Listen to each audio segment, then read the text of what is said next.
Hello everyone, welcome to my channel. तो आज हम बात करेंगे फ्लेक्स फ्यूल कार्स के बारे में। तो जैसा कि आपको पता है, हमारे यूनियन मिनिस्टर श्री नितिन गडकरी जी ने आज वर्ल्ड की first flex fuel car launch की है। तो अब बात करते हैं कि ये जो फ्लेक्स फ्यूल कार है, इसके जो इंजन है ये वर्क कैसे करता है, और इसकी हम सारी डिटेल जानेंगे। इसके इंजन की स्पेसिफिकेशंस क्या होती है, क्यों है ये इतनी न्यूज़ में, सब कुछ हम डिस्कस करेंगे। तो सबसे पहले आप जान लीजिए कि ये जो इवेंट है, जो हुआ है, ये टोयोटा इनोवा पे हुआ है। टोयोटा इनोवा ने लॉन्च की रही है।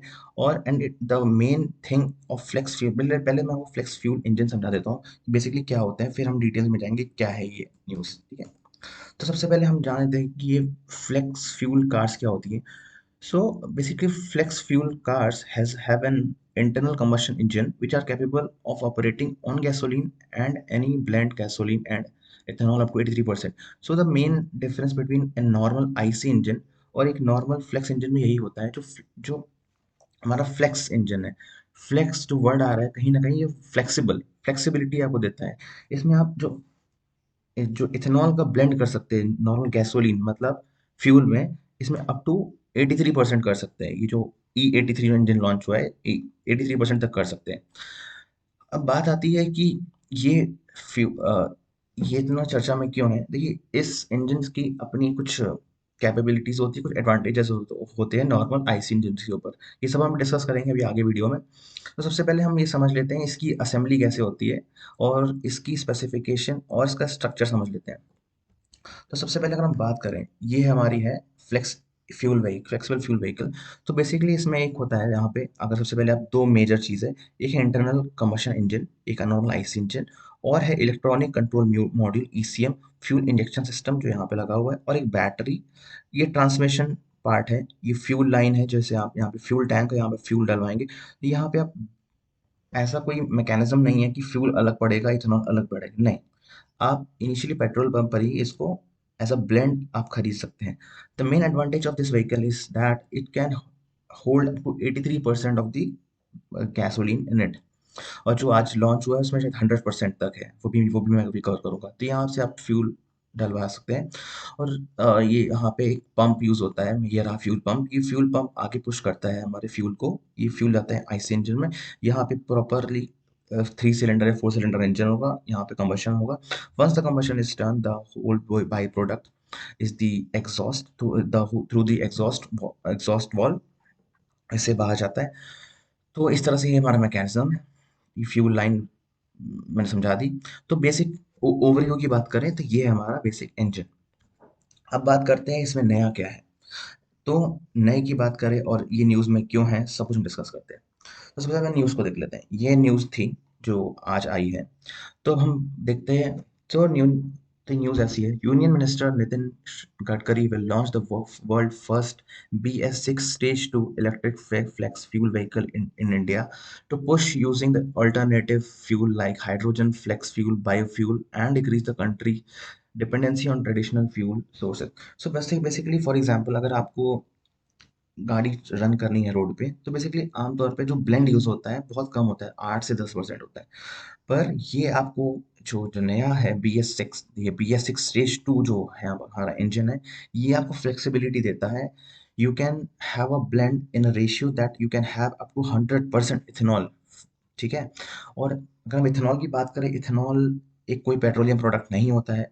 इथेनॉल बेसिकली एक is simply a byproduct. It is not a petroleum product. It's a byproduct of sugar cane production process, and it can be produced domestically from the crop. Unlike crude oil, means ये कह रहा है कि जो हमारा ethanol है ये basically produce हो सकता है, and it's a by product of sugar process. और ये क्रॉप्स से भी प्रोड्यूस होता है डोमेस्टिकली। और इसके लिए कोई सा क्रूड ऑयल जैसा नई चीज़ नहीं चाहिए होता है। और तो दूसरी, सबसे पहली सबसे मेन एडवांटेज तो ये है कि ये इजीली अवेलेबल होता है। सेकेंडली, सबसे जो अच्छा एडवांटेज होता है इसका, इसका जो कार्बन एमिशन होता है in compare to normal vehicle, वो कम होता है। इसका फ्लेक्स फ्यूल है ठीक है। अब अगली बात आती है, जैसे मैंने डिस्कस किया था ना कि 15% पेट्रोल पेट्रोल में यूज होता है, तो ऐसा है। अब बात आती है, इस इंजन की स्पेसिफिकेशन में डिस्कस कर लिया। अब डिस्कस करते हैं कि ये इंजन कब से अ, मतलब ऑन रोड आप देखने को मिलेगा। तो सबसे पहले ये जो इंजन लॉन्च हुआ है ये BS6 स्टेज 2 का इलेक्ट्रिफाइड फ्यूल व्हीकल है। अब ये बात आती है इलेक्ट्रिफाइड फ्यूल व्हीकल क्या है। फॉर एग्जांपल आपने इंजन पेट्रोल टैंक में फ्यूल डलाया। अब फ्यूल आपने डलाया तो हमारी गाड़ी कुछ मूव करेगी, तो वहां से हमारी केमिकल एनर्जी कुछ कन्वर्ट होगी मैकेनिकल एनर्जी में। ये फर्दर ये मैकेनिकल एनर्जी को कन्वर्ट करेगा इलेक्ट्रिकल एनर्जी में। तो क्या होगा, इसमें लिखा है it would also generate 40% of the electricity, there bringing the effective price of the ethanol much lower. For example मतलब अगर सिंपल नंबर्स के टर्म्स में समझा, अगर हमने 100 रुपये का पेट्रोल डलाया तो मान ली 40 रुपए की हमारी इलेक्ट्रिसिटी जनरेट हो जाएगी इस सेम व्हीकल से। तो इससे क्या होगा, हमारा ओवरऑल जो कॉस्ट है ये हमारा रिड्यूस हो जाएगा। ठीक है।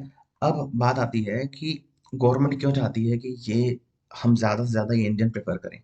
सबसे पहले गवर्नमेंट का जो इनिशिएटिव है कि पहले तो कार्बन फुटप्रिंट्स कम करना। ठीक। दूसरा है हमारा dependency on the normal crude oil, traditional crude oil उस पर कम करना।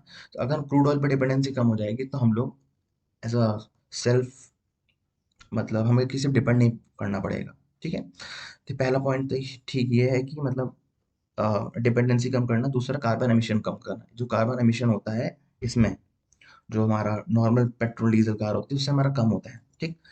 अब देखो यहाँ पे एक स्टेटमेंट आया श्री नितिन गडकरी जी का।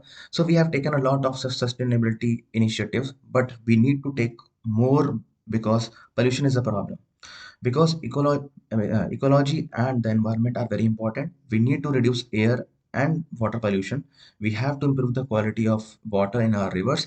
This is the big challenge. We need to protect our ecology and environment. ये श्री नितिन गडकरी जी ने कहा है। जो मैंने अभी बताया कि इससे पोल्यूशन कम होता है और जो डिपेंडेंसी हमारी क्रूड ऑयल पे से वो कम होगा। ठीक। अब यहाँ पर हमने कहीं भी डिफाइन किया गया था कैलोरीफिक वैल्यू की डिस्कस। कैलोरीफिक वैल्यू भी मैं बताता हूँ क्या होता है। पहले आप समझ लीजिए, बायोइथेनॉल कंटेन्स लेस एनर्जी पर litre than petrol, but the calorific value energy content in the fuel of the bioethanol will become on par with petrol with the use of advance technology. तो ये क्या कह रहा है basically, जो हमारी calorific value होती है जो हमारे बायोइथेनॉल इंजन की बेसिकली कम होती है पेट्रोल से। बट बट दिस जो इंजन हमारा एडवांस टेक्नोलॉजी जो अभी जो नया इंजन लॉन्च हुआ है इसकी एडवांसमेंट के बाद it will become at par. Okay. मतलब कैलोरीफिक वैल्यू सेम रहेगी। ठीक है। तो ये है हमारी न्यूज़। तो मतलब अब हम समराइज करते हैं इस वीडियो को। तो आपने सब समझ लिया कि फ्लेक्स इंजन क्या होता है, मैंने बताया। फ्लेक्स इंजन आने वाले टाइम में कैसे इसके एडवांटेजेस मैंने बताया, सब कुछ बताया। ठीक है ना। और एंड में जैसे ये भी कवर किया गया कि some of the leading car manufacturers in India who have already announced their plans to transition to ethanol blend fuel include Maruti Suzuki, Tata Motors, Toyota, Honda, and Mahindra and Mahindra. So after the launch of this engine, most of the companies have announced that they will be manufacturing their engines as compatible with this flex engine. So these are the companies Maruti Suzuki, Tata Motors, Toyota, and Honda.